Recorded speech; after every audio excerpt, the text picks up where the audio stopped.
We're talking about how Caiaphas, the high priest, and his religious leader buddies have already completely committed to arresting Jesus on false charges and getting him executed by their buddies over on the government side of things. But they don't have the courage to make that all happen in front of everybody and totally own their decisions. They're going to wait to play their hand until a little bit later on. And it's been really fun gaming out here why they're making the moves they're making and how they're making the moves that they're making. So let's pick it up from yesterday with this. Fast forward over here to chapter 26 once again, and it says that they have to go about this thing in a sly way. They're having a secret meeting in a place nobody else is allowed to go, the palace of the high priest. And as they do so, they're saying, okay, look, we can't make this arrest at the wrong time because we got the country come to town crowd, and they're not going to like it because he has support among that crowd. So we got to carry out this arrest in a way that's clever. It's off the books. It's out of the public eye. And that's something I just had never thought about before. You got Rome on your side. You got your probably temple guard thing or whatever you have there. I mean, you certainly have people who can work with you. I mean, they showed up in the garden later on to go and be a little bit of muscle. I just go wander through the streets of Jerusalem, find Jesus. It doesn't have to be complicated. And just be like, you're under arrest for being a blasphemer and blaspheming the temple. And you're going to have to come with us. We're going to put you on trial. Should be easy. But they didn't know what kind of reaction they were going to get out in public. They weren't sure how it was going to play, and they're trying to protect their position. Like, okay, well, we can't do it in a way that could risk a riot because then Rome will be mad at us. Like the biggest thing they want from us is just no riots. And that's like the one threat we have, the one card we can play to put pressure on them. We don't want to waste it on this thing when it wasn't a riot of our making. Now, I got to be clever with how we do this arrest. And that's why ultimately they find a real weaselly way to arrest him out of the public eye.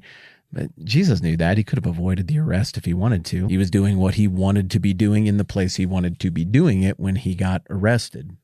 If you really think about Caiaphas's position, he's sort of only got two options, and he's painted into a corner here. Option number one is do nothing out of fear of the country come to town folk who like Jesus. And you just let the thing ride, let Jesus say the stuff he's going to say, do the stuff he's going to do, but he's right there in the temple. He's talking about his father. He flipped over the tables and acted like he owned the place. We can't let it go. But one option would be let it slide, but that's not going to work out for Caiaphas because he can see the direction this is going. Jesus is one dude. It would probably be far cheaper in Caiaphas's mind for the Romans to go and strike a deal with Jesus. If the whole world goes after him religiously, you could just buy him, and he's going to be way cheaper than the cost of buying all of the religious establishment and leadership. And I have to imagine that Caiaphas is projecting on Jesus his own motivations and imagines that maybe Jesus would like to strike a deal with the Romans. Who knows? He hasn't denounced the Romans. Maybe he's trying to curry favor. Who could say? Whatever the case, if you're Caiaphas, you can't just let the Jesus thing go unchecked. Every time he talks, every time he does something, who you are and what you're doing looks more and more irrelevant. More on that in a little bit. Option number two is what Caiaphas ended up going with, which is you just got to kill him. It's not enough to shame him. We tried that route and it failed. Caiaphas no longer has the option available to send out his best and brightest and embarrass and humiliate Jesus with some kind of scandal campaign or intellectual shaming campaign or something that demonstrates that all of Jesus' teachings are a farce. Now, it should be easy. I mean, he's an uneducated, homeless bumpkin from up north. You should be able to crush him with all of your academic elites, but you can't. And every time you try, you're just digging the hole further in the minds of the people in the world of public opinion. It ain't working out. So if you want to get rid of Jesus, you're not going to be able to intellectually assassinate him or shame him in front of people. Like, you're going to have to straight up take away his ability to speak. And the only way you're going to accomplish that is by murdering him. Well, I mean, the chief priest can't just go around murdering people, theoretically, though eventually they just stoop all the way to that level in the book of Acts. No, theoretically, you need to do a proxy murder with the valid paperwork of the state behind it so that everybody knows that this was entirely legal and that this blood is not on the hands of the high priest and his people who find it terribly regrettable what had to happen to Jesus of Nazareth. But you know how those Romans are. They just won't tolerate insurrectionists. And Jesus was really controversial. He was stirring things up. So what's Caiaphas' option?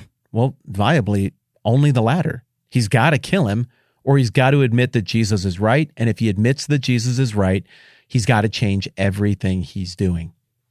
I got one more angle that I want to think about the headspace of the religious leaders from, and I guess we'll save that for next time around. Real quick, I've gotten a ton of good feedback from those of you who went and checked out the Pour Over, the email list I was telling you about last week, where they do a daily email newsletter that shoots pretty much down the middle in terms of giving you the raw details of the stories in super summarized form that everybody's talking about on any given day. And then what they do in this newsletter that I like is they put that right alongside some Bible, or to offer a kingdom perspective on the stuff that makes us all feel terribly frantic right now, and for understandable reasons. And so again, it's called the Pour Over. You can sign up at thepourover.org. And they didn't sponsor this episode. These are just guys I've gotten to know from around the internet, and I like what they're doing. And I think this is something that you will appreciate. So, hey, if you didn't check it out last week, maybe go give it a look. And with that, we'll wrap it up for the day. I'm Matt. This is the 10-Minute Bible Hour podcast. Let's do this again soon.